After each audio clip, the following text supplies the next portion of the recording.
Hi guys and welcome back to my channel. The case that I'm going to be looking into today is a case where, well, one person would get convicted very quickly, but the other would kind of get away with it for years.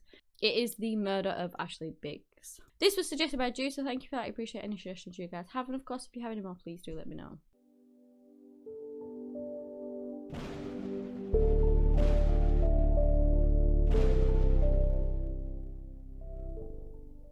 Ashley Biggs was born on the 9th of January in 1987 and she lived in downtown Franklin. Not much is known about her childhood from what I could find, but when she was the age of 16, she ended up going to a roller skating ring thing. And this is where she met a man that was 21 years old at the time, so people do kind of look at that he is literally a 21-year-old man picking up teenagers at a skating ring, but there you go. They were just friends in the beginning, but they did begin dating after that. And this man was called Chad Cobb. Now, 2 years later, she ends up getting pregnant with their first and only child together. And it becomes pretty apparent pretty much straight away that Ashley felt like she wasn't really ready to be a mum. And so she decided to go and join the army. So she left her daughter with Chad, obviously the dad, and then off she went. She still kept in touch, I believe, you know, sort of for a while, but then I think she lost contact with him and then just lost contact with the pair of them at that point. And then Chad moved on, you know, he had his daughter that he was raising and he met another woman with whom he would eventually get married and have children together of their own. He had quite a few things going for him. The one that he met was called Erica Lyons. I mean, she's more commonly known as Erica Stefanko, but at the time she was Lyons.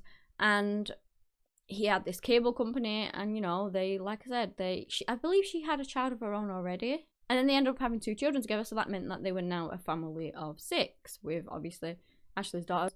She's actually known as GC because at the time this happening, she was underage and her identity has been protected. So if I refer to her as that, that's who I'm talking about, Ashley and Chad's daughter. So like I said, Ashley was kind of in and out of the picture, but Chad basically had custody of GC. But then in October of 2011, Ashley gets notified that her daughter is potentially being abused. So, of course, she wants to protect her child. Yes, okay, she wasn't ready to be a mother, you know, when she was 18, but years have passed by and she doesn't want her kid getting abused like nobody would. So the courts grant her temporary custody.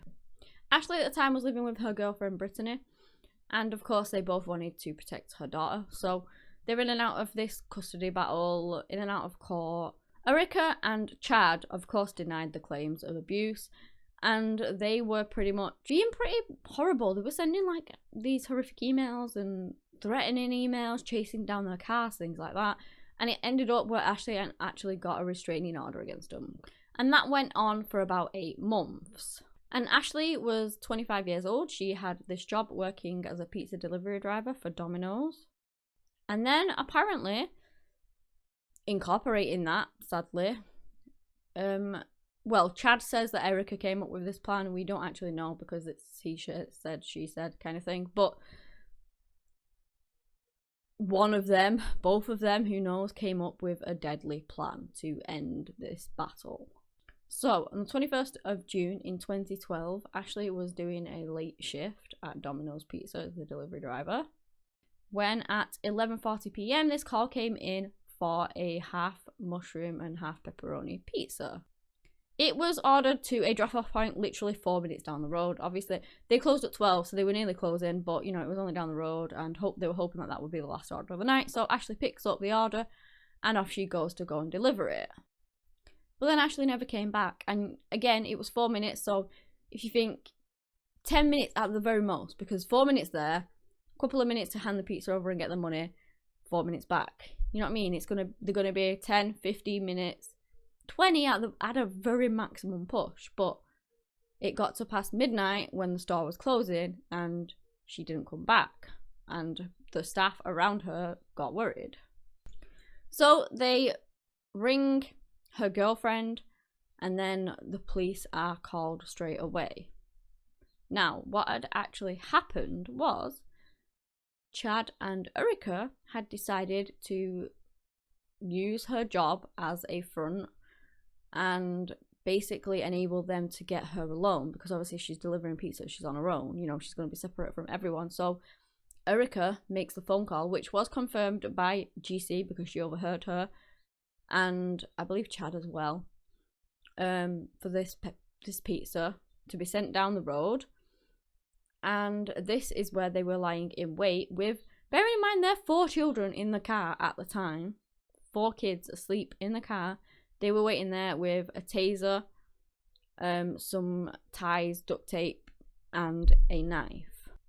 I mean, it was really sad because Ashley literally didn't stand a chance. Apparently Chad said that as she saw him walking up towards her in camo gear, obviously she recognised him, he was in army camo, and he said that she got really worked up about that, about seeing him coming towards her, which, you know, you would do. And then he tasered her. She didn't have a chance to fight back. She had nothing, and I mean, she really tried to use everything in what she had around her to be able to fight back, but sadly, with being tasered and things, she just wasn't able to. And then they basically restrained her, dumped her in the back of her car, and off they drove. They ended up strangling her. I don't know who did it. Chad, it's a weird case. Chad admitted to doing it, but then he said that Erica did it. I don't know who actually did it. A lot of people do believe that Erica did it, but I don't actually know. It's not confirmed, I guess, because it's, again, he said, she said. However, Ashley was strangled with a long zip tie, and then they drove her body out and dumped it in this cornfield. It's in stacks of corn, right? But the thing is that it was literally found pretty much that same day. Because a woman, well, I guess the next morning, goes out to feed her horses at 8 AM and she sees this car parked randomly in this cornfield, just sticking out of the top. Okay, you may think that someone's just chilling there, it's a bit weird, but then when she goes back later in the afternoon to feed her horses once more, and it's still there, she rings the police. They kind of just figured that they would get away with it, that nobody would find her car until the corn was harvested, but they didn't bank on one thing, that the corn wasn't even tall enough to hide the car, and they were found literally the next day. As I believe they drove home to wash Ashley's blood, off of himself. They were then driving back past the scene, and police were already there because obviously they had rang the police and whatnot about her not turning back up for a shift. So they just drove straight on past and to his grandmother's house because she lived close by apparently. So the police are now on the scene as to where this pizza was, sent to, and where Ashley had vanished. And the sort of industrial complex that it was sent to, no lights were on, there was nobody home because it had all shut. So they're wondering why on earth has Ashley been lured here to take this pizza, because nobody was even there. So they're investigating. When they called Brittany, Ashley's girlfriend, she had an idea straight away that if something had happened to Ashley, that probably Chad and Erica would be the ones to be involved in it. So she gave their names straight away. And then obviously when the call came in that this car had been abandoned in this cornfield, they went and checked that out, and sadly that is when they found Ashley's body. She'd been strangled with the 4-foot long zip tie. Detectives found the pizza box sitting in the front, and they also found Chad's camo jacket in there too, on the passenger seat, he just left it there. That not the smartest criminals, I guess. But, it didn't take them long to put 2 and 2 together. They had this missing Domino's pizza delivery woman, and now they're finding this woman deceased in a car with Domino's pizza and all of the delivery stuff in the car too. They pretty much knew that it was her straight away. And then Ashley's girlfriend came in and basically recognized the area and said that she thought that Chad had some family close by, and this is how they caught him so quickly. They literally caught him the same day because he had driven, as I said, he'd driven to his grandma's. Off they go down there, they find the car like parked behind a barn with the 4 children still in the car. Erica was in the passenger seat and Chad was off hiding in the woods like 100 yards away. So they found him and they arrested him straight away. Obviously, they looked into the evidence. They found that the zip ties that were used to strangle Ashley were used in Chad's company. They found that they were having this horrible custody battle and, you know, things were getting aggressive, that she had this restraining order against him. I believe they did a search on his home, on the home as well, and found some DNA or something that matched Ashley's. You know, it was just pretty cut and dry, but Chad was the one that confessed. And he never implicated Erica whatsoever. So, he took a plea deal, and he denied that Erica had anything to do with anything.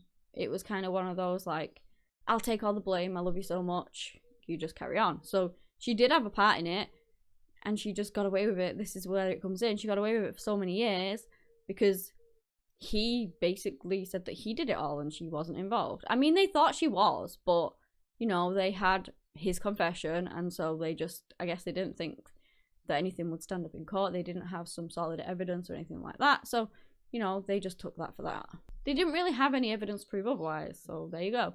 So Chad's doing his time in jail, and Erica would be out. She would be looking after the kids. I guess that's kind of what he was hoping. Like, he didn't want his kids going into foster care, you know, both of them in jail. The kids would all go to fosters and things like that, so, or even other family members probably. But at least if she's out, she's going to look after them. But she's not very good at looking after kids because she abuses them, so yeah. Or at least GC. Probably not her own kids, I don't actually know. Like I said, she was out there, she was living life, and then she gets married to one of Chad's closest friend. He was called Mike Stefanko. This is why she is known as Erica Stefanko, even though at the time of being with Chad, she was not Stefanko, but she like married one of his close mates, and I don't think he was very impressed with that at all. And then 7 years go by, and Chad, I think it's 7 or 8, I'm not entirely too sure on that one. Chad finally speaks up the truth about what happened after he apparently hears that GC is being abused by Erica once more. I believe it was very keep him sweet kind of thing, like she would only let him see the kids when she felt like he was gonna roll over on her, things like that, and then she'd bring him in so that to keep him sweet. And then, you know, over the years he just got fed up with it, like, why am I in here doing all this time when you helped me to do it? So he eventually spoke up and told the truth, or at least his truth, I guess. He told them to go and speak to his mother, which they did, and she produced this recording that she had for 4 years, bearing in mind. And it was a conversation between her and Erica. And it basically, she admits to the part that she played in Ashley's murder. She confesses to ordering the pizza and essentially being the one to lure her to that parking lot. If she hadn't ordered the pizza under an anonymous name, you know, Ashley would have never gone there in the first place. So she had every part of it as well. And then Chad said that he would testify against Erica. So then there was like this whole other trial for her where he went ahead and testified against her. Also did GC. And other people out in the trial came out some gross things, apparently. GC testified that she believes that Erica had once fed her feces and made her eat it, which is just horrific. And also, she was 15 at this time as well, at the time of this trial. So her identity was protected. It also came about by a friend that Erica was going on about Ashley's grave and how she defecated on her grave, which is just absolutely disgusting. Just totally disrespectful to the person that she helped to kill in the first place. It's just beyond horrific. Why would anyone ever do that? Why? It was said that Erica was mentally and physically abusive towards GC. And you know, this trial was in 2018. And this is when it all came out. And it was very much thought as well that she was very jealous of GC and her relationship with Chad. She was a very manipulative and controlling woman, very jealous. And if Chad showed any sort of, I don't know, affection towards anyone that wasn't her, she hated it. She didn't like it at all. So she was very jealous of GC and their relationship together. The trial ended and Erica was found guilty of aggravated murder. And she was sentenced finally to life without the possibility of parole. And it seems like Erica was probably one that planned all of this. They drove past Domino's that night. They checked that Ashley was on shift, which she was. They made the order, they lured her out and murdered her, and then disposed of her body and the car, all with their children, in the back of their own car. Cool. They obviously drove back to the parking lot to clean up, but that's when the police were already there and everything was kind of filed from then on. Well, not for Erica, because Chad took all the blame. What happened to Ashley is just so horrific. It just breaks my heart that she didn't even stand a chance. And they didn't allow her to stand a chance. Like, I don't know, she spent time in the army, so maybe that is why they brought tasers, because they didn't think that they could actually take her down. Who knows? But it's just so horrific. She was literally at work doing a job and then they brutally murdered her. And for what? I'm glad that after all, Chad was caught straight away, but after all those years, finally Erica was caught as well, because she was just getting away with it and just living out her life and getting married and raising a family and abusing JC. It was just awful. So I'm glad that both of them are finally behind bars. But yeah, that's the end of the case. If you guys have enjoyed this video, give me a big thumbs up, subscribe to the channel for similar content. Anyway, that's all I have today on the case of Ashley Biggs. Thank you so much for watching, and until next time, bye.